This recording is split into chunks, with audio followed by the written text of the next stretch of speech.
The Oklahoma Sooners keep their college football playoff hopes alive with a dominant defensive performance over the Missouri Tigers.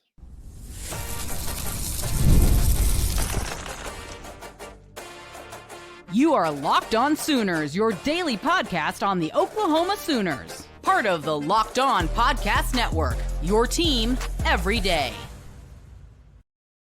What's up, Sooner Nation? Welcome to a morning after edition of Locked On Sooners, and thank you for making Locked On Sooners your first listen every single day. Shout out to all the everydayers out there. We're part of the Locked On Podcast Network, now the #1 sports podcast network.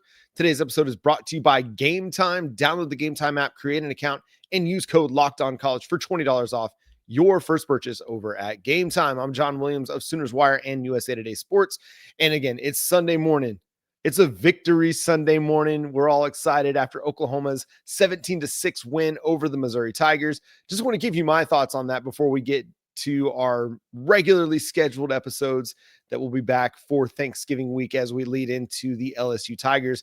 On today's show, we're going to talk about Venables, man, what Brent Venables has done with this team and how he's built this program and the way that it reflects who he is as a head coach. We see it on the field every single week. We'll talk about that in the third segment. We'll talk about the offense in the second segment and why, listen, it may not be great, but it's been good enough. And we'll dissect some of John Mateer's performance in that segment. But we got to start with the defense because the defense is the story. It's the story of the 2025 college football season for the Oklahoma Sooners. They're the best defense in college football. It doesn't matter if you're asking them to play a prolific passing attack like Ole Miss or Tennessee or Alabama, or the best rushing attack in the SEC in Missouri. They find ways to get enough stops to win games. That's really what it comes down to. This defense finds a way every single week, and they did it against Missouri. The Tigers had a nice first drive of the game, looked really, really good in the first quarter, controlled the ball, controlled the clock, kept Oklahoma's offense off the field. The Sooners had 6 plays in the first quarter, just 6, -7 yards of total offense in the first quarter. And that's because Missouri kept them on the sideline, didn't allow them an opportunity to get into a rhythm. We'll talk more about that in a little bit, but the defense just hung in there. Missouri drove right down the field on the opening drive, but the defense hung in there, made them work for everything. Nothing was easy for the Tigers. Ahmad Hardy had a 20-yard run. They got some things going, at the end of the half where they were able to hit some plays in the hurry up and the tempo offense. They found some stuff late in the game where they were able to make some plays, but ultimately they weren't able to make enough plays. Ultimately, they could not drive the field on the Oklahoma Sooners. They couldn't get touchdowns. Touchdowns wins games. And the Oklahoma Sooners defense, again, just fights for every inch of that field and made Ahmad Hardy, who is a really difficult running back to tackle, made him work for every inch that he got on Saturday. And that's a beautiful thing to see because for so many years, it was so difficult to watch this team struggle to get stops defensively. When we talked about it after the win against Alabama, you're only up, 2 points on the Crimson Tide in their crib, and you're able to get 4 consecutive stops to close out the game. You shut Missouri out in the second half. You hold them to 0 rushing yards in the second half when, 17-6 with 30 minutes to play, that's not out of the game script for you to continue to run the football. They could continue to feed Ahmad Hardy. They just couldn't do anything. Oklahoma came out after halftime and was like, game over. We're done. You've had your opportunities. You had your chances. That's ball game. We're not letting you score again. It was just a dominant defensive performance for the Sooners. And it's a game that went Oklahoma's way for the most part.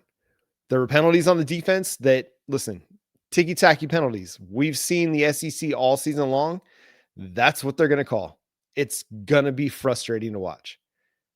But they rally. They bounce back. They don't let those penalties get them down. They have a next play mentality. They continue to fight. the way that the defense attacked the run game, and it wasn't just the defensive line. I mean, Cortland Guillory had a hit on Ahmad Hardy that was just, I mean, he came up to stick, and it was impressive. The cornerbacks, the safeties, Michael Boganowski, dude, came in on a goal line play and erased an opportunity for Ahmad Hardy to score on a 3rd and goal and forced them to kick a field goal. From front to back, everybody battled, everybody played well. I didn't see a player have a bad game. Now, Pro Football Focus grades might tell you otherwise, but as a unit, they played a great game. Kevin Coleman, a wide receiver from Missouri, was able to get open on a couple of plays and made some plays over the top of cornerbacks. That's going to happen. He's a good wide receiver. And we know this defense at times can struggle against the pass, but they still made enough plays to get off the field. And that's the relentless, suffocating nature of this defense is, hey, you might get a play here and there. You might get several plays, but you're not going to get enough plays, especially if you're not a great offense, right? The only offenses that they've really struggled with were Texas in the 3rd quarter. I just say the 3rd quarter because they played 75% of that game really, really well. Ole Miss, because Trinidad Chambliss is just really, really hard to contain. And Alabama was able to hit a couple plays on them because, again, those wide receivers are fantastic. Joey Aguilar had a really good first half, but not a great second half. This defense will eventually get to you. And when they got up two touchdowns in the first half, that was it. That was the ball game, because you're not going to be able to run the ball well enough on this team to sustain drives. And when you get into 2nd and 3rd and long situations against this pass rush, you're going to have problems. They don't have to blitz to get pressure. And we saw that on Saturday against Bo Pirbula. He was solid at times. He made some really nice throws. But because Oklahoma could drop players into coverage and not have to blitz, and they were patient in their rushes, and when he tried to step up to maybe scramble or get wide to throw on the run, there were guys there to contain him. It was just a really disciplined team effort from this defense. Again, stopping the run, forcing teams to pass, and then getting that pass rush after him. Again, a dominant performance without R. Mason Thomas. That just goes to show the depth that they've built along the defensive line and in the secondary and throughout this defense, that you can have a game without your best player and have a performance like that. Real quickly, let's go through some of the stats. And this isn't even, we haven't even talked about like individual performances yet, but defensively, Owen Heinecke, 10 total tackles. Dude was everywhere, flying around the football. Just another fantastic game from him. Kip Lewis, 8 total tackles and a half tackle for loss. Owen Heinecke had 1 tackle for loss and a quarterback hit. There was one time Bo, tried to step up into the pocket, and he stepped right up with him and just erased his opportunity to step up and make a throw. Just really, really solid performance. Just a bullet into the backfield. Kendall Daniels had a really good game, 7 total tackles. Gracen Halton, 7 total tackles, a half sack, 2 tackles for loss, and a quarterback hit. I said going into the game that this felt like a game where Gracen Halton and David Stone would have big games, because Missouri likes to run that outside zone. They like to run the perimeter game.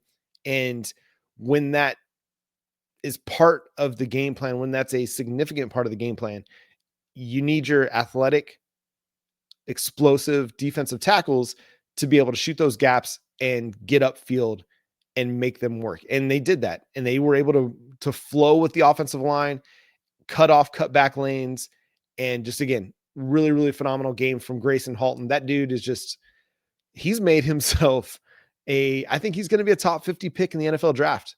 This coming spring. He's just been that good this year. I thought that the cornerbacks, I thought they played really well. Jacobe Johnson got the interception. Eli Bowen got another interception. This was a game where you needed everybody to step up, and everybody stepped up. Talk about Robert Spears Jennings coming back, man. That looked scary for RSJ. There was an opportunity for an interception. He dove at it and couldn't corral it, but landed hard on his shoulder. Probably just ended up with a stinger or whatever, but came back in the game. The Reggie Powers, the third targeting call, kind of sketch, but your safety group stepped up in his absence. So just another strong defensive performance. This team continues to win with defense. And it's the part that gives you some optimism about where they're headed in 2025, but also the future, because if you can't score, you can't win. And this team doesn't allow other teams to score enough points, whether it's against a really, really good rushing attack. Now, listen, Missouri's rushing stats might be bloated by a lack of competition, but you don't accidentally run for 300 yards against a team. And that's what Ahmad Hardy did last week against Mississippi State. Is Mississippi State a good defense? No. But again, you don't accidentally run for 300 yards on 25 carries. So to do what they did, to hold him to just 50-something yards of rushing and Missouri to 70 yards of rushing, incredible. And again, 0 rushing yards in the second half. Man, I didn't even dig into all the stats here, but real quick, we'll do that. Oklahoma had 8 tackles for loss. They had 5 pass breakups, 5 quarterback hurries, 4 sacks. They allowed Missouri to go 6 for 16 on third down. Sorry. No, that's Oklahoma's. They went 3 of 15 on third down, 0 for 1 on fourth down. Again, they won the turnover battle 2-0. They got the 2 interceptions. They held them to 2 yards per carry. They held them to 4.2 yards per play. Really, Bo Pribula was just 56% completion. Really good. 301 total yards. Really good. Really, really, really good. Dominant defensive performance. But what about the offense? The offense got enough done. We'll discuss that and John Mateer's game coming up next here on Locked On Sooners.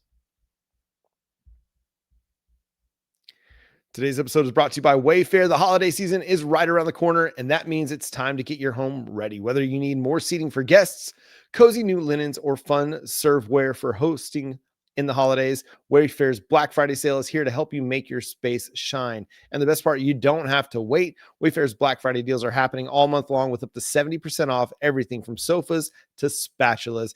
My wife and I, we've actually been looking for some furniture to upgrade our couch situation. Our kids are tumblers, and they have definitely wore out the couch that we've had for quite some time. And so we're kind of looking to see if we can upgrade our couch situation.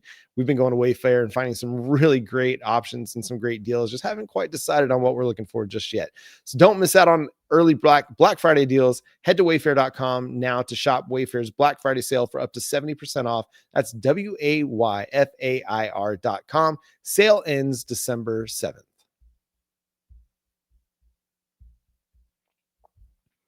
Once again, thanks for making Locked On Sooners your first listen every single day. Shout out to all the everydayers out there. Tune in and subscribe to the show wherever you get your podcasts. We're part of the Locked On Podcast Network, your team every day. Now the #1 sports podcast network. All right, the offense. It was good enough, okay? We're not going to get elite offense out of this team this year. So that's not the expectation anymore. It would have been nice. At the beginning of the year, it looked like things were going to be really good offensively, but here we are. This is the team we have. This is the offense we have, and it's a work in progress. It's not going to be perfect, but what you hope is that it's good enough.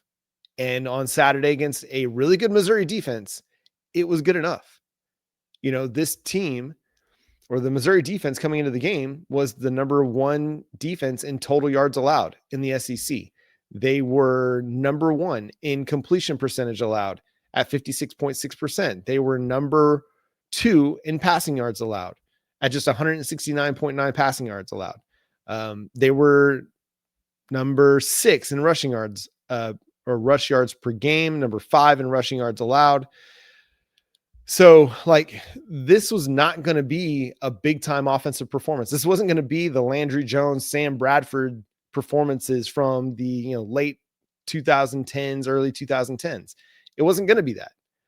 I had low expectations for what this offense was going to be able to do. I said 23 points. That was where I had them in my prediction.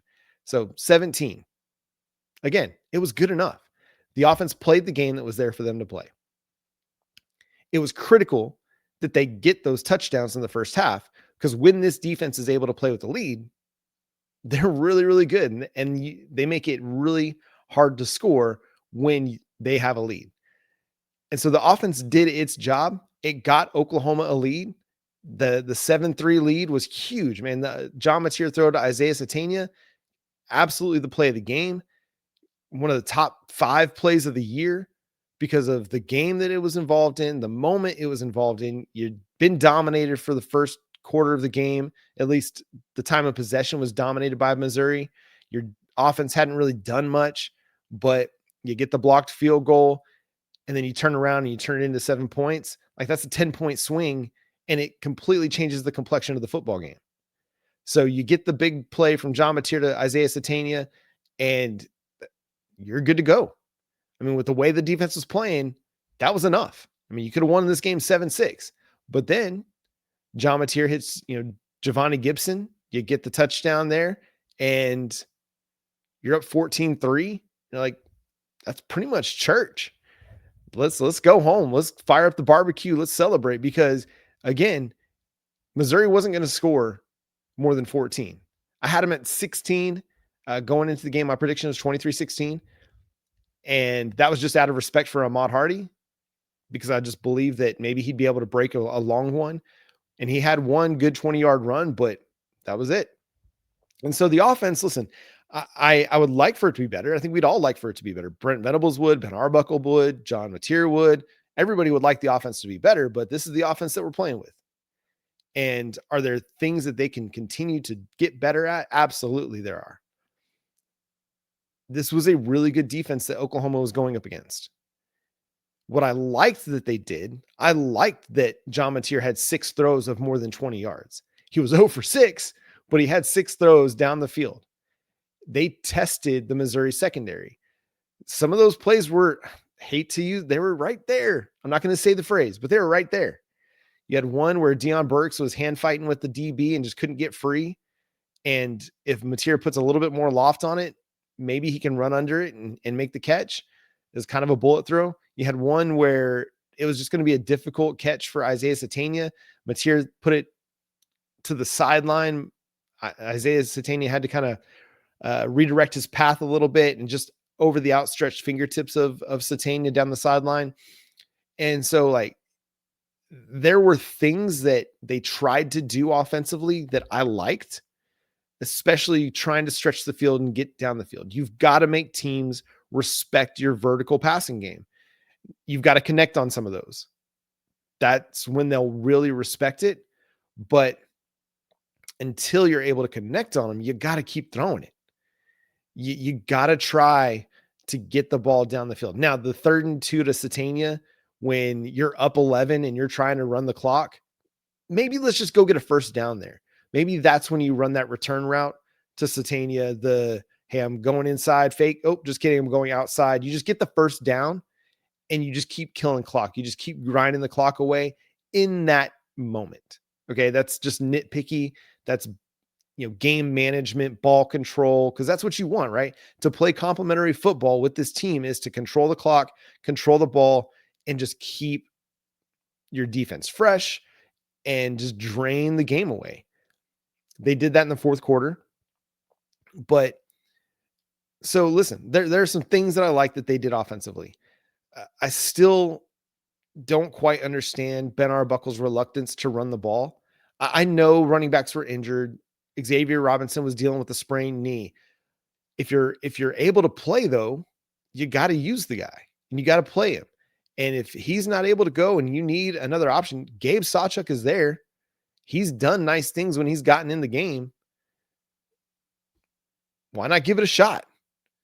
I don't know what he looks like in practice, but you run the ball just to keep teams honest, to say, hey, Oklahoma could still run the football. You can't put it all on the passing game. You can't put it all on the quarterback. You just got to still lean in on the run game and make it a part of your offense so that teams respect you for it. Because otherwise they can just drop everybody into coverage. Missouri was playing with so many light boxes yesterday. They were daring you to run the football and you just wouldn't do it. So we've got to figure out a way to just turn and hand the ball off. And if that means, again, getting Jaren Kanak involved as a running back or getting Gabe Sawchuk involved, yes, we got to get players healthy, get through this LSU game, get people healthy. And okay, if you can make the playoff, you're going to have 3 weeks to get people healthy. That's great. Got to get through the LSU game. That's not going to be an easy one. But got to find some ways, man. Got to find some ways. If it's, hey, let's put Deion Burks or Isaiah Satania in the backfield and hand it to them. The way Alabama would use Jeremy Bernard. Let's get a little bit creative with our running back usage and our run game and find ways to make it a part of the offense that you can rely on. And again, it doesn't have to be Ahmad Hardy and you're running for 300 yards. Xavier Robinson was running for 3.6 yards per carry yesterday. Is it great? No. But is it good enough? Yes. If you go back and watch some of those Jamal Lewis, Baltimore Ravens teams, there were games where he's just grinding away at just over 3 yards per carry. Now, there were a lot of games where he was running the ball really, really well. But when you have a defense like Oklahoma has, you just lean in on the run game because that's what wins football games. This is an old school football team. Play defense, run the football. And if Oklahoma can figure out a way to lean in on that a little bit more consistently, find some more options that allow them to do that. Look, the idea of Jade not contributing to this team, I'm kind of done. It's over. I thought maybe if there was going to be a game in which he got an opportunity to play, it'd be this game. Because again, your running backs were banged up, but he didn't see the field. They just don't trust him to see the field. So it is what it is. It's, it's an unfortunate, the eval did not go like you'd wanted it to, but here we are. So you got to find some answers though, because if you're not willing to run the ball because your running backs are too banged up, then you got to figure out something. You got to find something during the week that allows you to just turn and hand the ball off. John Mateer had some really nice runs. We haven't even dug into John Mateer's game. Let's do that coming up after the break. And then I want to talk about who Brent Venables is and why this team is what it is. It's because of Brent Venables. We'll do that coming up next here on Locked On Sooners. And today's episode is brought to you by Game Time. College football is here, and we couldn't be more excited. The tailgates, the rivalries, the energy in the stands. There's just nothing like it. But let's be real. Actually getting tickets can feel like more of a battle than the game itself. Endless queues, hidden fees, prices jumping at checkout. And that's why we use Game Time, the app that gives the advantage back to the fans. It's the easiest way to score last-minute tickets at the best prices with no surprise fees. What you see is what you pay. You can pull up the Game Time app. And I just did in a couple taps. I saw amazing deals talking about going to your favorite college football games for great prices. And you can see some others for as low as $25. The app is super simple. And I can even see exactly what my seat view is going to look like inside the app before buying. So take the guesswork out of buying college football tickets with Game Time. Download the Game Time app, create an account, and use code LOCKEDONCollege for $20 off your first purchase. Terms apply. Again, that's promo code LOCKED ONCOLLEGE for $20 off. Swipe, tap, ticket, go download Game Time today. Again, thanks for making Locked On Sooners your first listen every single day. Shout out to all the everydayers out there. Tune in and subscribe to the show wherever you get your podcast. We're part of the Locked On Podcast Network, your team every day. John Mateer, statistically, it's not going to be a great day. We can do the thing where we take Isaiah Satania's 87-yard, touchdown reception out of the equation, and it is less than 100 yards passing. But 47% completion percentage, 14 of 30, 173 yards, 2 touchdowns. Again, we talked about, how he was 0 for 6 on throws greater than 20 yards. This was not a great performance from John Mateer. On the same token, at the same time, it's the first time he had multiple touchdowns in a game since the Auburn game. Crazy, right? That's crazy. It's the first time he had multiple passing touchdowns in the game since week 1. The throw to Giovanni Gibson, love it. You put it right where he needed to have it to catch it and make a play. Had a couple really nice throws, but still just inconsistent. And, The footwork is going to be what the footwork is. I think this offseason is a big offseason for John Mateer's development. He's gone through the SEC one time. Now it's a matter of developing. And this is going to be an important offseason for him to develop and get better. And it is what it is right now. But he still gives you an opportunity to win football games. He's taking care of the football. He's making enough throws that help you win football games. He made some really nice runs. I mean, there were several key runs in this game to the run just before the Giovanni Gibson touchdown. Huge. It was a 3rd and 10. He picks up 15, gets you inside the 10 for a 1st and goal. There was a run late in the game when Oklahoma's trying to kill clock, had several nice runs on that drive as Oklahoma's trying to kill the clock in the final few minutes of the game. Absolutely clutch. So, it's easy to kind of look at the throw by throw performance. I'm like, man, that was not a good game, but I thought he played a solid football game. I'd even say it was a good game. Again, he didn't turn the football over. He made 2 really good throws for touchdowns. The Isaiah Satania throw was just after a bad throw, but he bounced back and stood in the pocket as the pressure is kind of coming up, waited just long enough, and then made a great throw to Satania on the run so that he could run with the ball. And when he gets an opportunity to run with the ball, he's really tough to stop. Again, the running ability, it looked better today or yesterday. Sorry, it's Sunday. Looked better yesterday. And so was it great? No. Was it an encouraging performance? In some ways, yes. I thought, again, he ran the ball better than what he has. The Missouri defensive front, it's not great inside, but it's really good on the edge. They've got some really good edge players on that Missouri defense. And this was a game in which, hey, you needed your quarterback to play clean. We knew it was going to be a defensive battle. And when it's a defensive battle, you want your quarterback to play. Obviously, you want him to play better, but you don't want him to give the ball away. And he didn't give the ball away. So it's a work in progress. I don't expect him to all of a sudden turn the corner and go on this remarkable run where this team is just putting up 35 points, 40 points per game. I'm at that point where that's not my expectation. My expectation is help this team get to 20 points. And on this day, they didn't do that. Get this team into scoring range enough where you can kick field goals or you take advantage of short fields provided by the defense or special teams and just play the game that's there. This is complementary football. It would be great, obviously, if they were scoring 40 points per game. That's fine. But you don't have the offense to do that right now. So play the game that's there to play.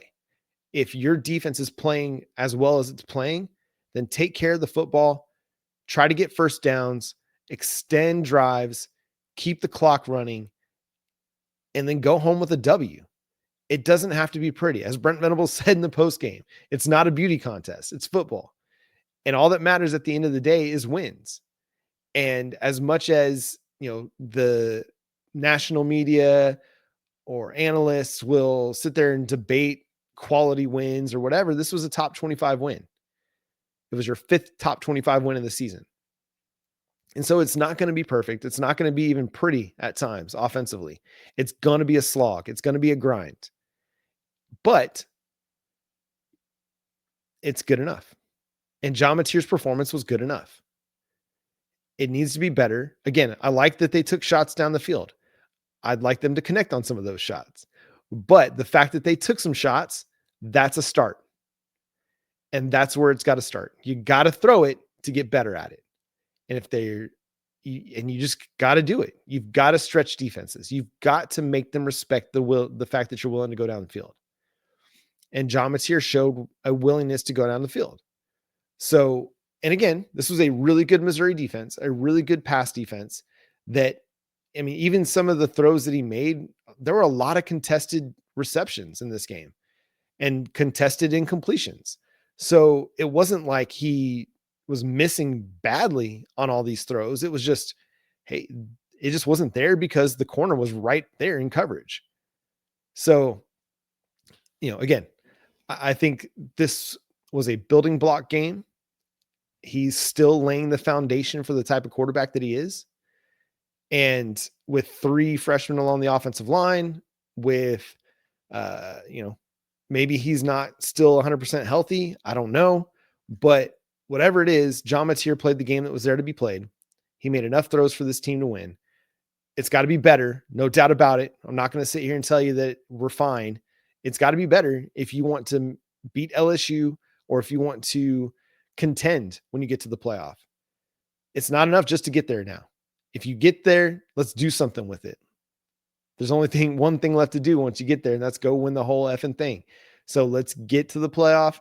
Let's make some noise in the playoff. Let's do that. Let's talk Brent Venables real quickly before we get out of here. Man, I'm just so proud to be a fan of this team because this is a team that reflects the nature of what I believe Oklahoma to be about. I'm not a native Oklahoman. I didn't grow up here. My wife is a proud, native of Tahlequah, Oklahoma, grew up, born and raised in that area, Welling, deep in the country, and, went to OU, got her graduate degrees from Oklahoma, but she's an Okie. I grew up in California and in Texas, and, I got to Oklahoma as fast as I could. No, I'm just kidding. It's all saying, but when I think about Oklahoma and I think about, my father-in-law, his father, I think about, friends that I knew out in Duncan, working the oil fields, the men I went to church with that ran ranches, my pastor in Duncan, Oklahoma, Pastor Mike, who he's a pastor, but also runs a ranch. I think about so many like that. And I think about just the nature of what kind of makes an Oklahoman, whether it's, the people of Mustang that just, battle back and rally. And so many cities over the years who battle back after unfortunate circumstances, natural disasters, tornadoes, they just battle back. They're resilient. They're tough. That's what I see in this team. This team is a reflection of this state. It's a reflection of the toughness and the resiliency of the state of Oklahoma. Things are not perfect. Things are not always great. You have to overcome some things in life. And Oklahomans have had to overcome a lot. And it's this team, again, I think is a reflection of that. It's Oklahoma. They're not winning beauty contests. They're winning tough physical battles where, hey, that other team might get a play, but we're going to get the next play. Something might knock an Oklahoman down, but hey, I'm going to get back up and I'm going to get after it the next day. We're going to keep bouncing back. And that's what this team looks like. And that's what Brent Venables has instilled in this team is a toughness, a tenacity, a resiliency, a hard to kill mentality. That's what's been fun to watch over the 4 years of the Brent Venables tenure is you could see glimpses along the way of this team turning into what he promised. When he got to Norman back in 2021, it was December 2021, he said, we're going to create a relentless, suffocating defense. He's done it. And it's not going to be a one-off either because you've got a lot of guys coming back. And the way that they've recruited has set this thing up to be really good for years to come.